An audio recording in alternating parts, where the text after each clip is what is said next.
சக்தியை போல இவர்கள் பேசுவது போது இவங்க அந்த கட்சியோட கூட்டவே இருக்காது போல இல்லாத போது பேசுவது என்பது தான் வேடிக்கை. இவங்க அந்த கட்சியோட ஒரே மேடையில் பேசலையா?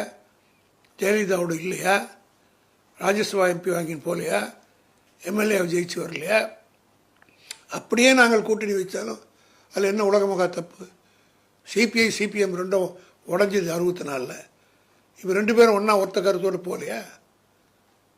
வேறு வேறு கட்சி பேராக இருந்தாலும் ஒரே எங்கள் கூட்டணியிலே இல்லையா? ஒரே கருத்தோடு போகலையா? ஆக எங்கள் விட்டு அவங்க பிரிஞ்சு போய் ஏறத்தாழ 54 வருஷம் ஆகிப்போச்சு. அதுக்காக நாங்கள் கூட்டணி வைக்கிறோன்னு சொல்லலை. அப்படி பேசிக்கினாலும் அதில் ஒன்றும் தப்பு இல்லை. அப்படி சொன்னால் உலகமாக தப்பு. அது அதிமுக என்பது எங்களுக்கு பங்காளி மாதிரி. எங்கிட்ட இருந்து போனவங்க தான் நாங்கள்.